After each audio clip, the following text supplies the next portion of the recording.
Looking for the right answers to hard and sometimes confusing global events? Look no further. SSM's team brings unique perspectives from across the globe. Our in-depth independent reporting is to make you better understand the world as we evolve.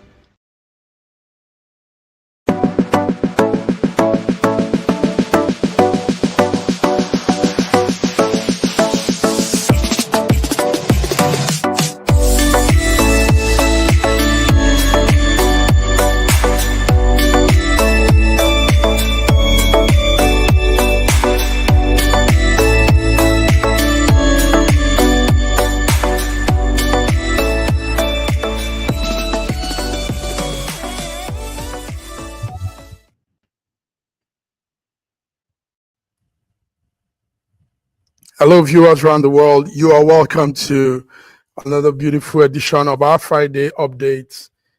SSM News Echo Friday International Updates. My name is Mark Godwin Iwejo as usual, and I'm here with my colleagues, my coordinators from different parts of the world. Joining us from Lagos, Nigeria is our man, Ogbeni Olayinka Raji. Ogbeni Olayinka Raji, you're welcome to the second day in the month of May 2025. Good morning, Mark. Good morning, viewers around the globe.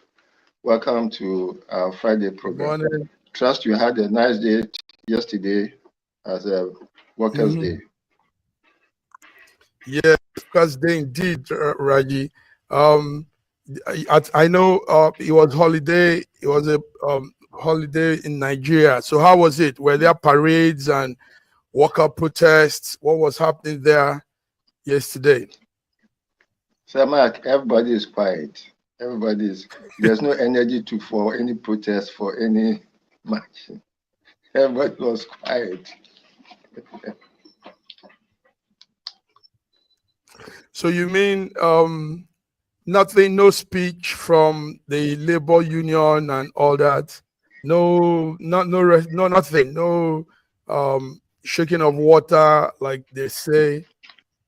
No, nothing. It's not like it used to be in those days when the whole country was vibrant. Now everybody seems subdued. Even if they are marching or making any protest, they have said this so many times that they have become worn out. The Labour Party, the Labour Union, unfortunately, it seems to be stuck on a groove about protesting, about asking for a salary increase all the time without thinking through it. So now the government doesn't take them serious.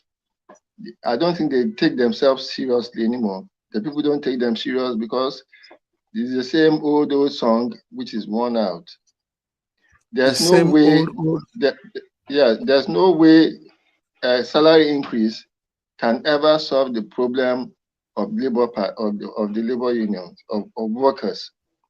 What they should be asking for, which they should have been asking for a long time, was conditions inside the country that makes your salary, your take home valuable.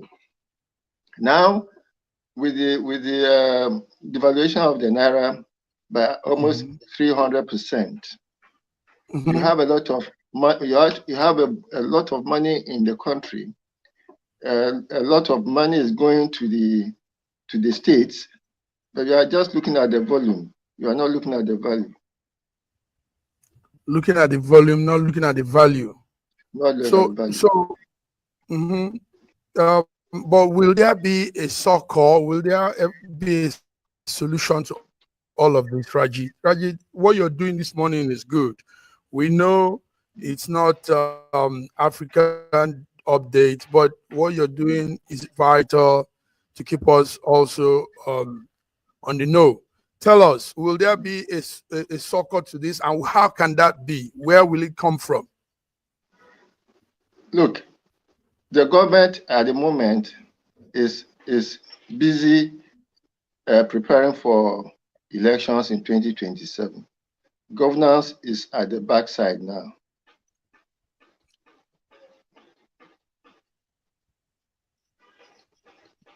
So nobody is talking about the nitty-gritty of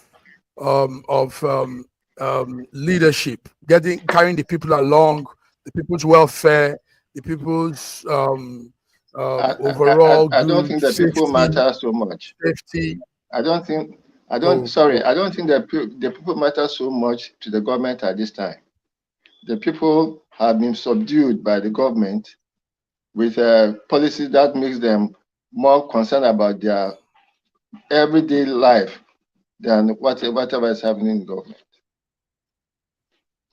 I can assure you that 99.9% of the population is on UMAD, which is 1 meal a day. This is serious. Okay, Raji, let's come to something similar to that. This is why people are rising up in support of Ibrahim Traore.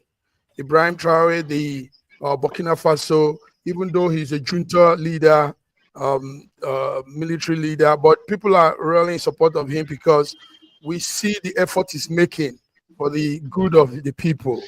All over the world, they are now standing up. There are protest marches going on, demonstration. People don't want it to be like it has ever been before, where you have such people in Africa and one day they kill them. I mean, you know the stories. We had Thomas Sankara, we had Gaddafi recently. This has been the system. So what let's see this clip, then we'll continue, Raji. Let's see this clip. Look at this, my people. Look at this. Big up the elders, man. Big up the women. Big up the certain man, them, man. Get me? I come out in unison. Africa, the diaspora, the police are going like they're leading something, but they're not. But I suppose they do what they gotta do, and we do what we gotta do.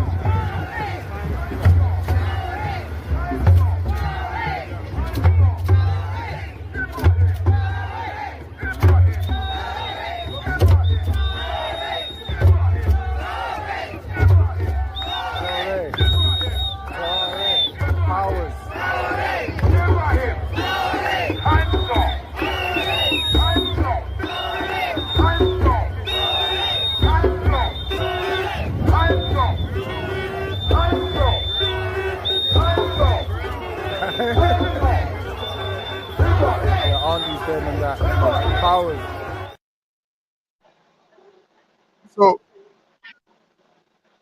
Raji, this is one of the many protests going on all over the world. We have in Ghana, we have in Liberia, we have in Gambia. This one is the UK, and UK had different locations, different sites they were protesting. So this is one of the locations. Then we also have in the United States, and everybody is saying one thing. If you can hear what they're saying is hands off Traore, Ibrahim Traore, hands off. So they are referring to the West, they're referring to America, they're referring to powers that be, because what we saw last time was an American official criticizing the man Traore, Ibrahim Traore. I know you saw that clip of American military official. So this is what the West does. When we have somebody that wants to make an impact, at least in his little way, they come to silence that person because they know probably there'll be some progress in that place. We don't know if they don't want our progress in Africa. Raji, what will you say about this protest for Ibrahim Traore, Burkina Faso's leader? First, I pray that they are genuine protests. They are not protests that were. Now, I don't think Traore has that reach to start out protests in his support. I believe that those protests are really good. The guy is doing a lot. He's doing as much as Sankara tried to do in his first time. And I hope and I pray that he has learned from the betrayal of those who were close to Sankara and who Campari and the guys in the Ivory Coast who orchestrated the killing of Sankara. I believe that he's protecting himself enough, and I believe that he's ready to put his life on the line. I wish that this kind of protest had happened during the time of Gaddafi. I would have been much, much happier. Yes. Before we continue, Raji, we're still on this topic. But let's bring in George Chukwu, Sir George Chukwu from Toronto, Canada. You're welcome to Global Friday Update. Well, thank you so very much, Mac Godwin Iwajunwa and Olayinka Raji. And good morning, viewers from around the world. Welcome to our international news today, world news. Greetings from Canada. You're welcome, George. George, yes, it's good to see you. George, did you guys celebrate the May Day? Is there a May Day holiday in Canada on the 1st of May? No, actually, Labor Day, our Labor Day is different. It's a different time. And were there complaints and demonstrations and... No, in North America, it's different day, actually. Okay. We call it Labor Day. So it's a different day altogether. Europe has their own, I think, Europe and Africa have their own on May Day. So, but our own is a different day altogether. Yeah, so we didn't have any of those. Okay. Yes. Yeah. I know some countries don't. Okay. Anyway, it was May Day yesterday, Labor Day. Raji gave us update on how it was in Nigeria. Raji said there was virtually nothing. Everybody is tired. Everybody was indoor. Raji, is that correct? Everybody is subdued. So yes, there wasn't much activities. Yeah, I mean, when you think about it, what are they going to be going out to do? Nothing. Number one, are they not? They are tired of going out there demonstrating. Nothing is happening. Even the Labour Congress did not do anything yesterday, because they're the ones that could have actually organized the whole thing, but they've been quiet.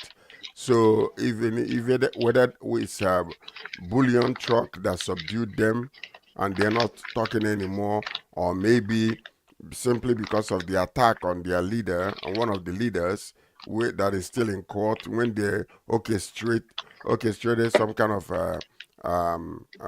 legal actions against him. These are the things that we're having in Nigeria, so you don't blame them.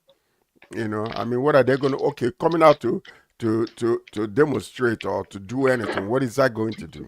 To march. What are they going to do? What is it? Is going to change the $70,000 naira that they are giving them, which is not enough to buy 2 bags of rice? People are tired of the whole entire thing. And I heard about what we were talking about Traore and the demonstration that is going around the world. Yes. Yeah. So the bottom line to it is this: it is come time for the international world to realize it's a different era altogether. It's an era of massive knowledge going around the world. It used to be that they can orchestrate and do all this nonsense they used to do in Africa, kill the leaders and all those type of things, and nobody knows about it. Even when they know about it, you can't prove it. But these days, it's all over the news. Every plan and every strategy that they're trying to put together is well known already. The strategy and their machinations against Africa is now known. More than 90% or 95% of the killing or the coup that takes place in Africa is orchestrated by the Western world. We know that now. And they've been trying to eliminate this guy, Traore, the way they did, like what you mentioned, Olayinka Raji, the way they went out over there to Iraq and killed Saddam Hussein. What is happening to that country today? They eliminated Gaddafi. What is happening to that country today? And all these things. These are things, America, the Europeans and, North America, they made themselves God over, Africa. But right now, there is a change that is taking place. Look at Traore. They have tried to kill this man for so long. And then that begs the question, who actually said that democracy is the best governance for every part of the world? Because in the past, whether we like, let the truth be told, in the past, what they recognized, there were certain countries that were so volatile that it was them actually who orchestrated such military coup and put the governments over there. As long as they are strong enough to hold down the people, they will be funding them. They did it with Iran, they did it with Iraq, they did it with, even with some of these other countries. But when they rose up, they turned against them and killed them. So all of this nonsense that has been going on, France has been orchestrating and trying to eliminate this guy. But I can guarantee you, the people of Burkina Faso, they don't want it to happen. The people of Niger, they don't want it to happen. The people of Mali, they don't want it to happen. Why is that? Because so for the first time, they are getting good governance. All of a sudden, they are getting what they were not getting under democracy. Because what's been happening in Africa, what's been happening in Africa, including our own country, is finding criminals and people that are not of good repute, and they put them in government and they hold them by the balls and make sure that everything they tell them they do it or will release your information, and they are afraid of their lives because they will come in, get one of the people closer to you to eliminate you. So that's exactly what's been going on. Even your Giorgia Meloni, your prime minister, is even supporting and telling France, back off. And France better back off. Well, because if they do anything else right now, it's going to come against them. The whole world will rise against them. George, we're going to...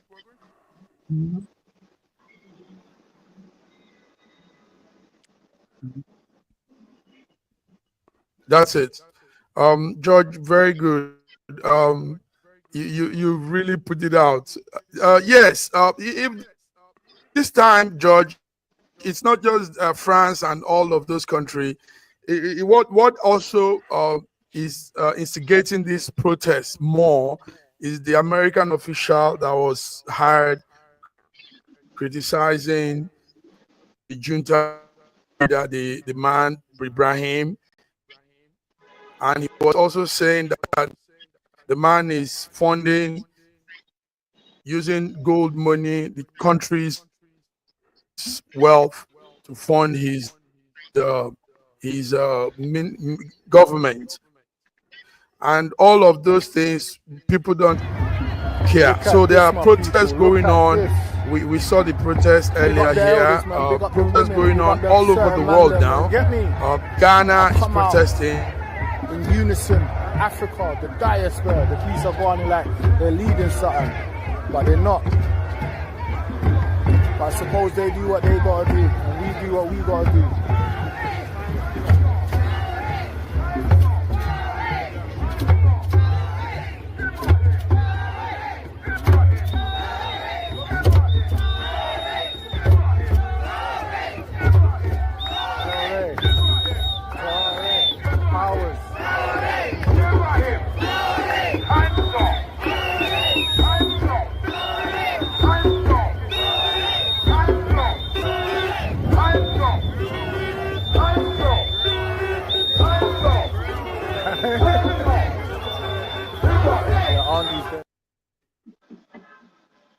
Now, what I'm seeing, listen to this though. Listen to this.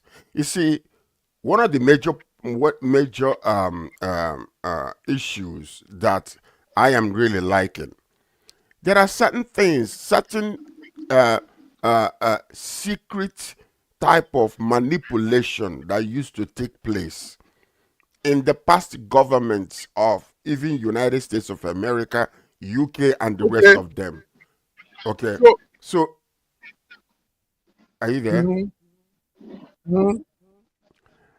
I honestly believe one of the reasons why, as much as I don't like the approach that Trump is taking to a greater degree in certain things like this tariff and all that, let me tell you, I don't think that man is going to stand and want to go behind and manipulate to kill a president outside of his own country. He will come out openly and tell you, listen, I don't like you, but to go behind and want to kill an individual simply because what the Trump is trying to do against this man, Trump will not do it. Trump will not do it. I can guarantee you that he will not stand for that. We're having some technical issues. I don't know. We're not hearing you well. Yes, I think there's some time delay on the voice. On your side. No, I don't think so. I think it's on Mark's side. Yeah, on Mark's side is what I'm saying. On his side. Mark, we're having some technical issues with your audio. And even the video is shaky. Yes. There's a time lag or something.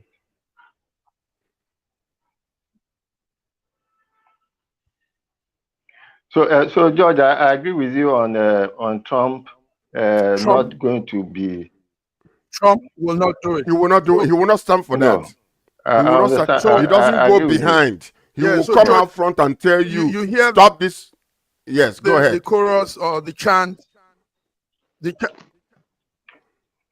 Yes, it's a hands off Traore. Mark, maybe you should do something about your audio. Yes. Even the video. Yes. I think your network has a problem. So going on, I really believe that Traore's, all these demonstrations protests going on around the world is not orchestrated by Traore. No, I'm sure he's very, very confident in himself. And I'm sure he's also very, very confident about the people's support for him. And that is very, very important. There will be traitors among his team. And I hope they'll be fished out very early, especially those who are very close to him. Yeah, this is also the reason why when some people come to power, they eventually get to a point where they have to disseminate all the people around them because they cannot trust anybody. That's true. If they cannot trust anybody, they have to be vicious in their own protection. Yes, but I pray that you see Traore's prominence now has diminished completely any position that Nigeria will have as a force across the whole of Africa. Not talking of even West Africa, across the whole of Africa. Nigeria now looks like a Lilliputian beside Traore, with all our resources, with all the human resources that we have, with all the look. It is very sad for me, for instance, to be living in Nigeria at this time, ruled by the crop of politicians who are there now, whose interest is only about the next elections. They are not bothered whatsoever about the people. But Allah encourage you. Listen to this. You see, sometimes we want to be politically correct, and this is what I see other stations are doing. They don't want to tell the truth the way it's supposed to be. The fact of the matter is, why is Traore so popular as a military man? Why is he so popular in Africa, around the world today? The only reason why the man is popular is simply because of his transparency in governance and making sure that the people that he is, ruling or serving get the benefits of good governance, which they could not get from civilian government. So what you're saying right now is you feel ashamed being a Nigerian. Why is that? Compare that to Burkina Faso. See, let me tell you for a fact. That no Nigerian government has ever given me so much confidence. No Nigerian government, except maybe the 6 months of Murtala Muhammad. That made me very, very proud of this. Even at that, on the line, his 6 months was a serious serious destruction in government, serious destruction of governance, because the very root, the very basis of governance was destroyed by his 6 months, especially by his devastating effect on the civil service, where civil servants, career civil servants, will be in traffic and hear they have been retired with immediate effect. That destroyed confidence in the civil service, and then destroyed the assurance of to the civil servant that his tenure in office is guaranteed. Is guaranteed. Yeah, but you know, I mean, I'm not expecting a very perfect government, because there is no place you go and find a perfect government. There's no perfection. Okay, so now, but the question is, any government that cares about his people, any government that takes people first and the care of the people they are serving first, that government will be guaranteed support from the people. Whether you are military, civilian, democratic, monarchic, it doesn't matter. The point about it is people want to feel that they matter. And that's exactly what is happening now. Go ahead. I really don't care about titles, about whether it is democracy or something. Because what is happening in China is a far better system of government than what has happened ever in the US. And almost all Western countries. What is happening? The governance. I hope you can hear me better now, gentlemen. I'm sorry for this. Yes, welcome back. We have those little technology has its glitches too. All right, so George and Raji, you guys put it well. What's happening in Burkina Faso? We Africans cannot sit back and watch a repetition of Thomas Sankara, Gaddafi, and all those leaders that came out of Africa. Let's move on, gentlemen. Talking of Trump, George, you were talking of Trump. Trump did something very serious yesterday. He removed his national security advisor, Mike Waltz. Mike was moved when he was reinstated, and immediately again the news was going back and forth. George, did you get that news? Mike now will be replaced for the meantime by Secretary of State Marco Rubio. So what's happening there? Yes, George, I got the news. Yes. So what does this mean? They said Mike, because of Mike. Yeah. Mike did some error. There was a security meeting where he mistakenly sent link to press. Viewers, that's Mike you're seeing there. Mike Waltz is the former United States National Security Advisor to Trump. He's been removed because they said he sent links to a meeting, a high-profile meeting, and he sent links to some press home, and these people weren't supposed to be there. So Trump couldn't stand that. Trump took him out, and now he's being replaced for the meantime by Marco Rubio. Do you think Marco Rubio will do something better? Do you think he can handle security issues, George?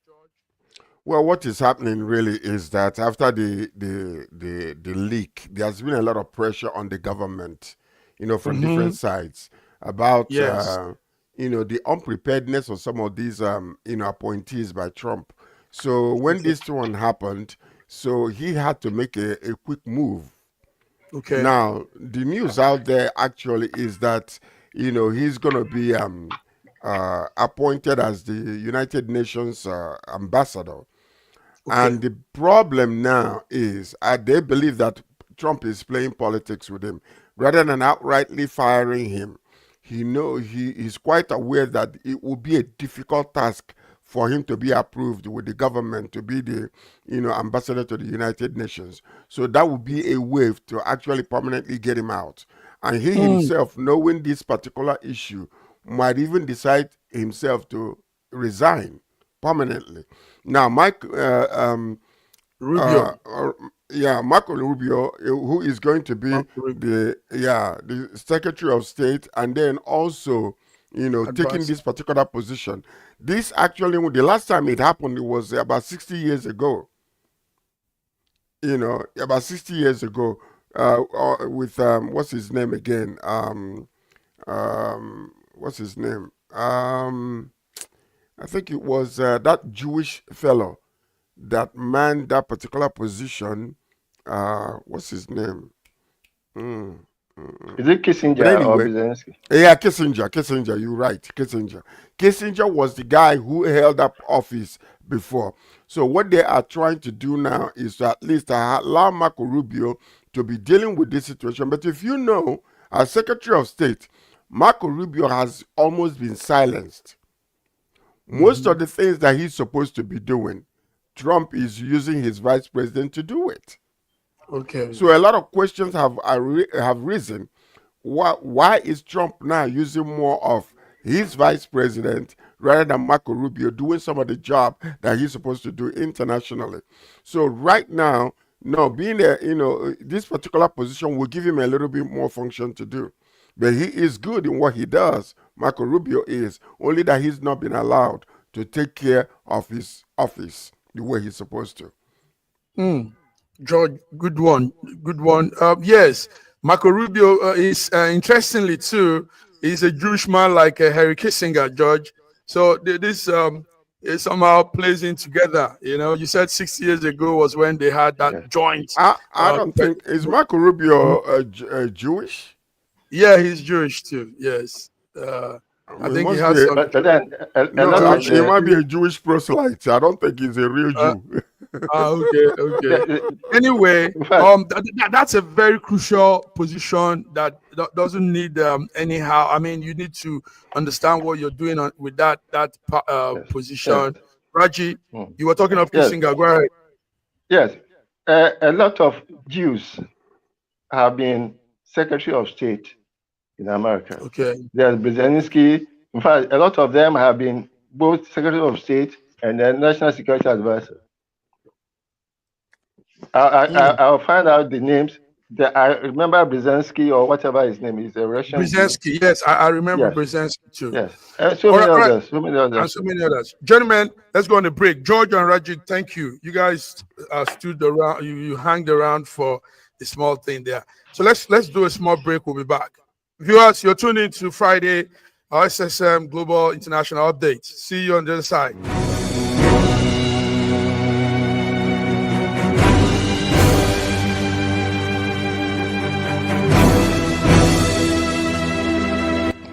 Looking for the right answers to hard and sometimes confusing global events? Look no further. SSM's team brings unique perspectives from across the globe. Our in-depth independent reporting is to make you better understand the world as we evolve. In a world where news flies around every minute, you need the ability to relate and connect with what matters and stay up to date.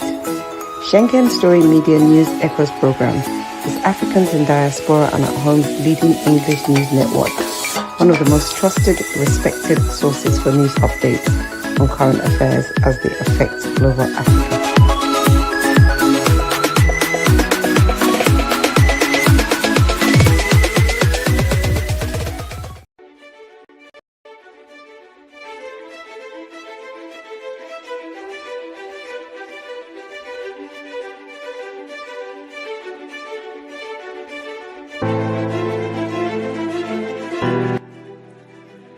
Hi there, I'm Mary Keurig, and I am a businesswoman in the United States, but I'm also the Global Content Vice President for the Sub-Saharan Open University in Nigeria. I could not be prouder to work with Dr. Osita Anamika and his team on helping to create not just entrepreneurs and skill-based talent that will get out into the workforce and make a living for themselves, but also young leaders. And to that end, with this integrity-rich university environment that's accredited now, and it's just an amazing opportunity for anyone there of any age to jump on board and learn, we want to let you know about a new offering that we have. We have a governance, Global Governance and Diplomacy course, now provided by a whole team of people that crosses several countries to put together these resources and lots of great information for those of you who might be on the path toward public service and diplomatic service, NGO leadership, that sort of thing. We hope that you will walk through this open door and enjoy.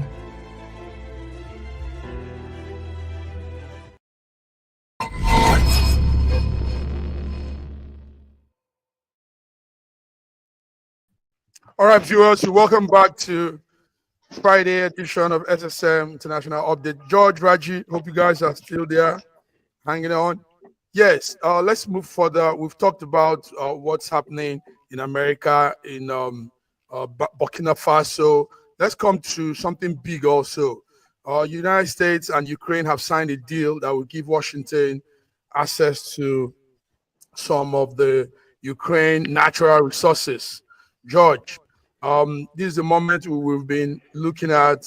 It has come. But there are some 7 key points we studied in the whole thing.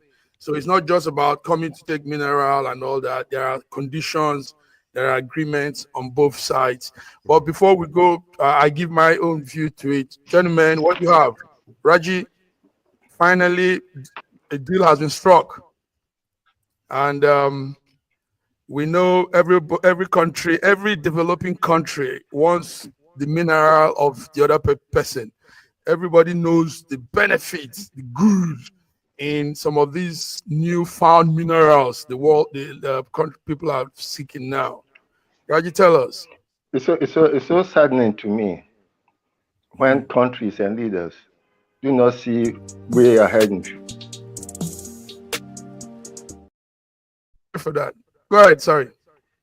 How they can't see way ahead into the future. The Ukraine war was unnecessary. Ukraine was pushed into that war so that they'll be in a vulnerable position for the US to take over their resources.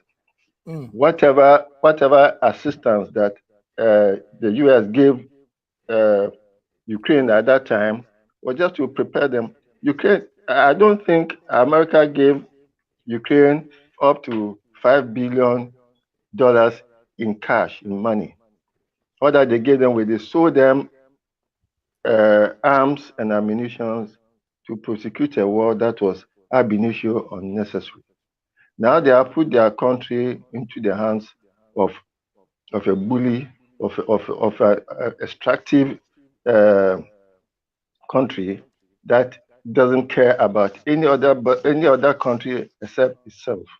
America is the most selfish country in the world, and to do anything to grab the resources of other countries by hook or crook. So I don't see any agreement there. I just see how Zelensky, the comedian, has put his country into slavery. Slavery. George, the Ukrainians were able to establish a deal, and some of those deals is there's this very huge amount of money that was given to them, about $350 billion as aid when the war broke out, but they are not paying back. It's no payback because of this new deal. This is one of the conditions that have been put on. Also, America is allowing Ukraine to form the alliance with EU. This is also one of the conditions that have been put together. America said this time it looks like America is taking a different turn with their relationship with Putin and Russia. So these are about 3. There are still more conditions on ground. George, what do you say with what Rajitu is adding? Well, I mean, when you think about it, diplomacy is something that is very, very volatile and is very important. Every country is trying to make sure that they get the best of the deal.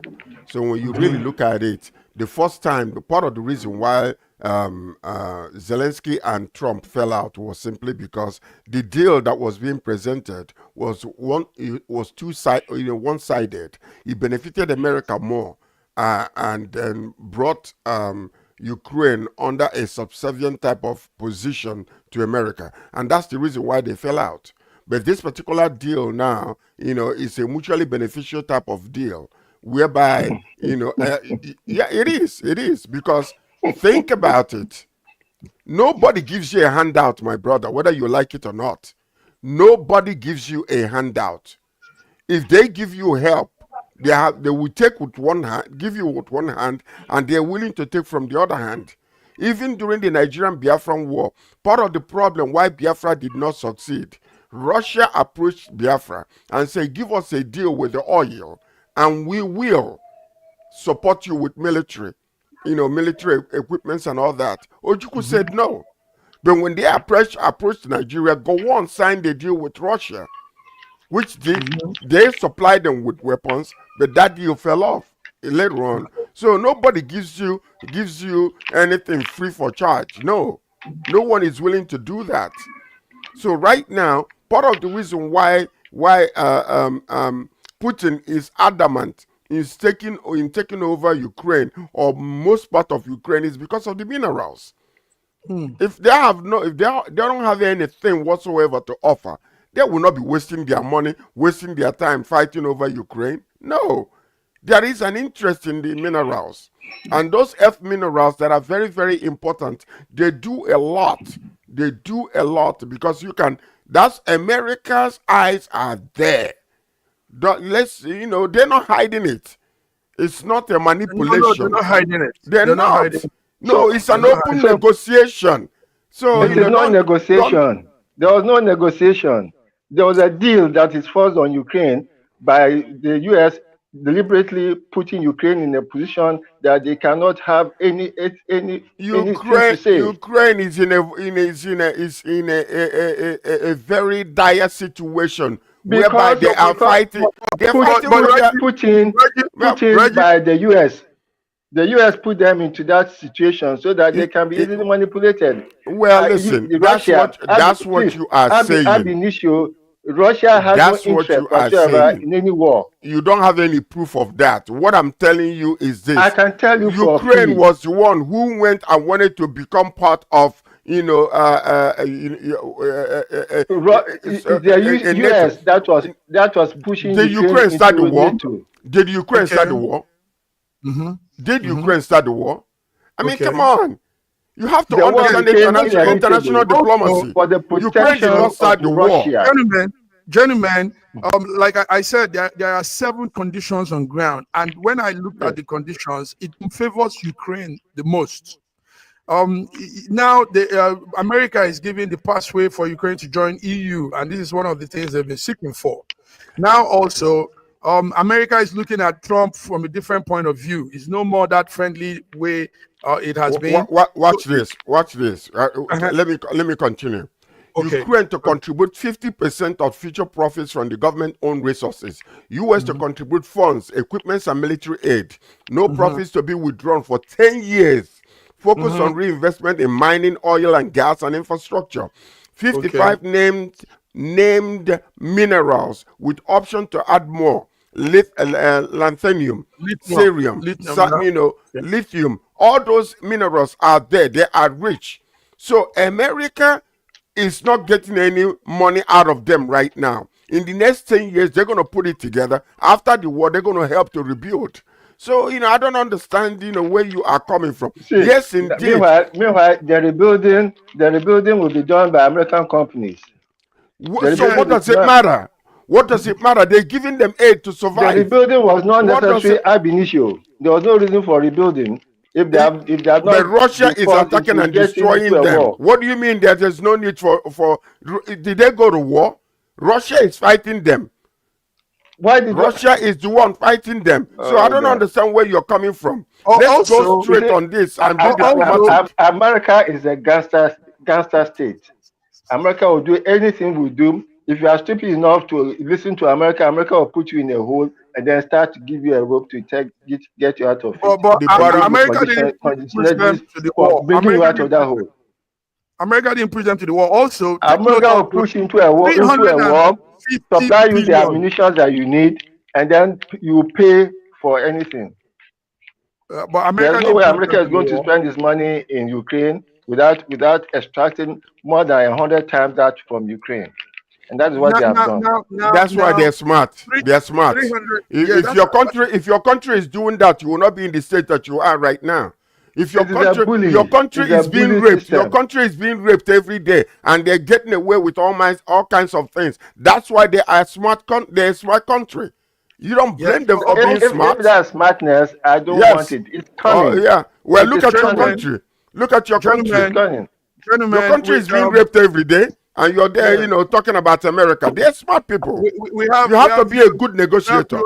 Following us, so let's get them understand what we're talking about. Viewers, it is the America-Ukraine deal that has been given to America to also mine and extract some natural resources from Ukraine.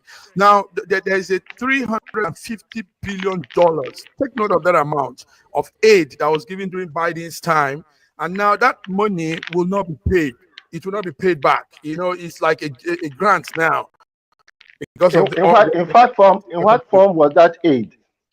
I can assure you, not up to 10% of that money actually got into Ukraine. They don't need cash. What they need is military. All that went into Ukraine were old-fashioned American weapons that they want to throw away before it becomes obsolete. They use this to survive up until today. Russia thought that they would be gone in 1 week, but they use it to survive up until today. Yeah, they have been surviving. They've been surviving. There was that new grenade style, SMG style of arms that was sent. Those are not old, obsolete arms. Those are brand new. As far as the Americans are concerned, those things were going out of use, out of function. They have more modern equivalent of those ammunitions. So they needed to empty their armory onto some funny.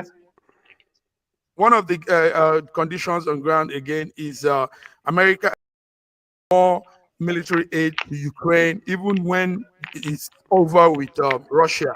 The main question, they are not under any attack. Wait. Say what? They are not under any attack. Who is not under any attack? Okay. Anyway, viewers, that's the situation of things now. But the way it question, hold on. Wait. Are happy with the deal. Wait. The question you're gonna ask yourself: why the change? Why the sudden change? You see, sometimes we talk too much. We talk too much. Why is it sudden change? No, the sudden change in this deal that is being signed. Why the sudden change? You see, let me tell you one thing you people don't understand. Trump made a promise that on his first day, the war in Ukraine will stop. And Putin is not listening to Trump.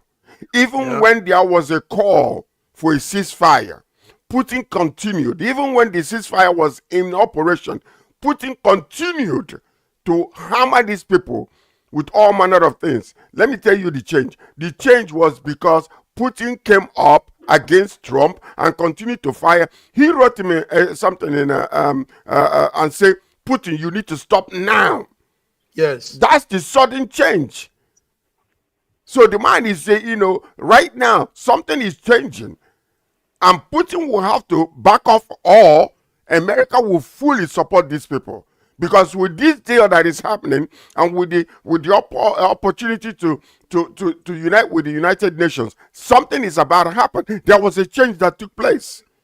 And that change took place when they were sitting down there in St. Peter's Basilica. That's so correct. Let me tell you, and that's exactly what is happening. So you got to understand diplomacy. Sometimes Trump is a negotiator, what he calls himself, a self-imposed negotiator. But when you come against him, he will openly back off and come against you. And that's what's happening right now. Let's see that St. Basilica, St. Peter's meeting, even though they tried very much to keep their voice low, so press couldn't get their voice out what they were discussing. But that was where that change happened, George. You're very correct. Let's get that. So that was the two of them that day. This is prior to the late threat of Pope Francis. They sat down together, just the two of them, and of all other bodies, whoever was around, because they wanted to speak to just the two of them. And what they said, some lip readers, what some lip readers were saying is that was where they made the agreement. And do you remember when I was they were on hallowed grounds? Do you remember when you helped me in St. Peter's Basilica? Do you remember? Yeah. Do you remember what you did? Mm-hmm. When we were holding mass for President Jonathan in St. Peter's Basilica, we couldn't. They have these equipments there whereby it is almost impossible for you to record anything. It is all over St. Peter. You were the one who manipulated the system and brought equipment that we used. You remember that? Yeah, we used that equipment in order to record some things and be able to bring it out. And Channels TV showed it on Channels TV. So that's exactly what is happening. So those equipments are still there. They were inside St. Peter's Basilica. So that's what it was. So you can't. There's high control at the Basilica, because it's a very that's a very crucial, very important monument. And even if they don't turn that thing off, you can't take any video or pictures. You can't. In fact, that we were able to get this one from one of the media homes. It's a tight word. All right, gentlemen, let's move on. The secret of Basilica stay in the Basilica. Yes. Let's do so viewers. That's about the Trump, Putin, Ukraine, and all the mineral talk. But like George is saying, I think Ukrainians are happy. That's what matters. They are happy, whatever deal that it is, even if it is extracting them and all that. They are happy that a succor has come. An aid has come to the Nigerians will say, "Okay, America don't come, so help don't come." So that's it. All right, gentlemen, let's do some small space talk. I know Raji likes the space talk. There's a story going on that any moment from now, it is a massive Soviet Union probe. That's like an aircraft will strike planet Earth anytime from this week. What that means is they don't know where it will land. Now, the story behind this is that in 1972... 73. Okay, George, thank you. In 1973, a particular item was taken to Venus, one of the one of the space planet, and it was left there. And today, at that time, they foresaw that in 2025, that thing will come back to Earth. So now this is that 2025, and that mancraft is running down, facing us. So they don't know where this thing will land, but hopefully it won't be Africa. Let it be Asia or somewhere in the Atlantic. Or George, tell us. You seem to have something on that story. Tell us what do you think? Well, it was a foiled mission, and these were the equipment the material that was used, to build that equipment was more like a titanium type of equipment, so that the heat in Venus will not destroy it. But it did not succeed. It was foiled. Yeah. So they assumed that in 2025 that would be enough time for the falling particles from the equipment will fall to the earth. So we don't know whether it's going to land anywhere. Maybe it might land in the sea, maybe somewhere else. But they're predicting that it's going to land this year, on the planet Earth. But where it is, they don't know. We don't know. Raji, we've been having situations like this where some of these debris, some of these things fall back to Earth. Most times they are lucky, it falls into the sea. Raji, what are the environmental impact of such things? Did you have that? I know you're a spaceman too. Yeah, you see, all these things are left to speculation. Okay. The whole world, the world is about, it's more than 70% sea, and therefore the likelihood of it ending up in the sea is very, very high. Okay. And hopefully it will land in the sea and not in Nimbese or somewhere else. Now, the environmental impact of such things is also left to speculation. Most of those equipment carry probably nuclear fuel, which is able to power it for many years before it starts depleting and before it starts its downward journey to the earth. So, probability to land in the sea or in some uninhabited areas of the world, and until it lands, we can't predict the environmental impact of it. We just pray that it won't land on populated areas. It will land on in the sea or some desolate areas of the world. Thank you, Raji. Gentlemen, our time is fast spent, but yeah, that's a good one. Viewers, you see that we are all rounder. We go into all issues here: space, science, economics, health. Everything is being discussed, and the gentlemen do a good job giving us analysis. Let's talk about a little on the entertainment industry. George, this is the month May is when Diddy, the show businessman Sean Diddy, will be coming before the federal court on those federal charges. And what we had yesterday, he officially rejected any plea deal. They want him to take a plea deal, probably come to an agreement and blah, blah, blah. He rejected everything yesterday. We got this news. George, do you think Diddy is in for more trouble if he's not taking any plea deal? What does this mean for him? One of the major problems is that there are many people that will not want Diddy to go to prison. Okay. Number one. There are many people that are praying that he will take a plea deal so that the case will not go to court. Number two, and Diddy understands that there are many people that will be implicated in this situation if this thing goes to court, because a lot of things will come out in the open. And many of these people in high positions don't want their names mentioned. So the reason why he's opting out is that there could be a situation whereby when this situation starts, two things are likely to take place. Two things. Number one, they will try to eliminate him in prison, because those high-profile individuals will not like their names to be released. You remember what happened to what's his name in a situation that happened with what's his name again, Olarin Karaji, the one that died in prison. Jeffrey Epstein. Okay. So we call it suicide. That's what we call it, right? But most of the 9 times out of 10 is orchestrated killing. They just eliminate him. They allow him to have a blanket or whatever wrap around his neck, and they choke him to death. And that's exactly what you're going to see. It's either going to be that. But Diddy is a gangster too.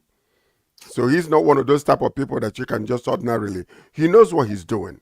So he wants to go to court, because a lot of people that he dealt with will not want to see him. And some of them are in the government, as a matter of fact. Many of them are just musicians, actors, and all those type of things. But there are some high-profile people that will want this case to go all the way to the court.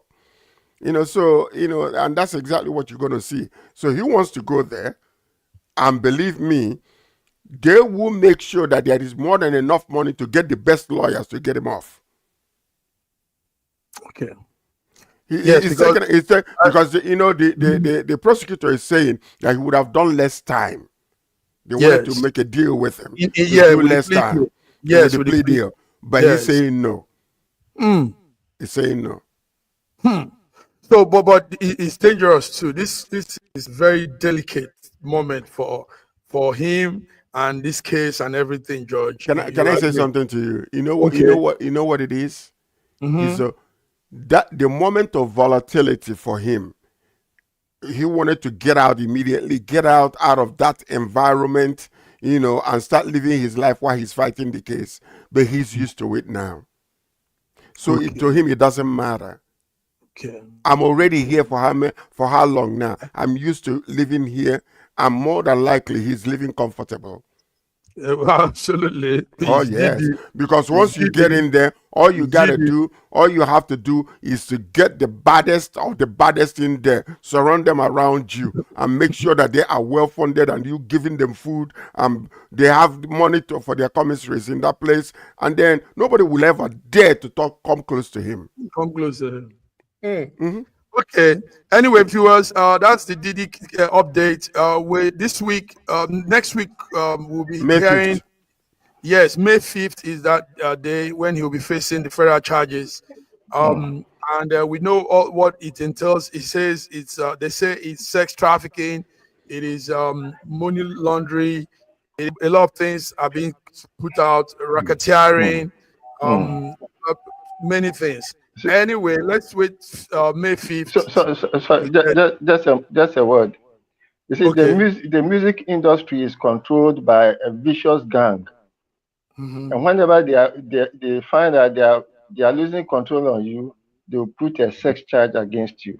It happened with Michael Jackson about being a pedophile. It happened. They put something on Prince, and then eventually they got them eliminated. It is a history. The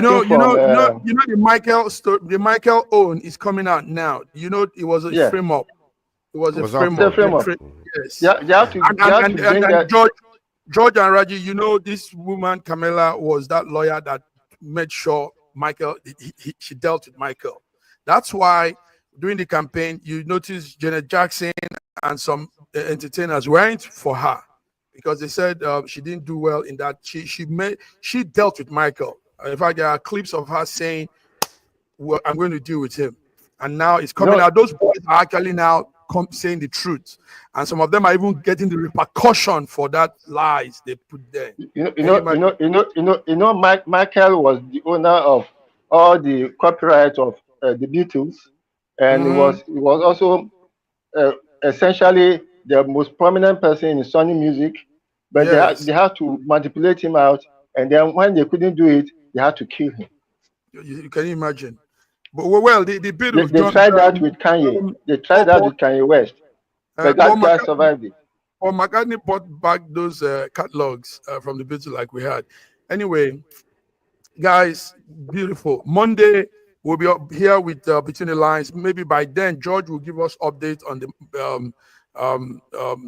PDD case, because that's the trial day. Until then, gentlemen, is there anything we're losing out? George, is there anything you want to add? We just sort of wish the world peace. Wish the world, the people in Istanbul, we didn't talk about them. We wish them peace also. And then just have a beautiful, wonderful weekend. Don't allow depression to take you down. Just stay happy. It doesn't matter what you're facing. There is always light at the end of the tunnel. Stay positive and keep hope alive. For us in Nigeria, we have settled down to 1 meal a day, and we are comfortable with it. And we will live, we will thrive. Hope is on the way. Whatever the government throws at us. Hope is on the way. Asiwaju will change things. You think so, George? There is renewed hopelessness in Asiwaju. Hopelessness in Asiwaju. If you put your hope in Asiwaju, you are doomed. Oh, all right, viewers, we have to go. It's been beautiful hanging out here. Thank you. We had those small glitches, but it still went smooth. George, really? Thank you, Raji. Till we come again on Monday, viewers. Thank you for being with us from Monday to Friday, today, and the weekend starts. So God bless you all. Have a nice weekend, all. In a world where news flies around every minute, you need the ability to relate and connect with what matters and stay up to date. Schengen Story Media News Echoes program is Africans in Diaspora and at Home's leading English news network, one of the most trusted, respected sources for news updates on current affairs as they affect global Africa.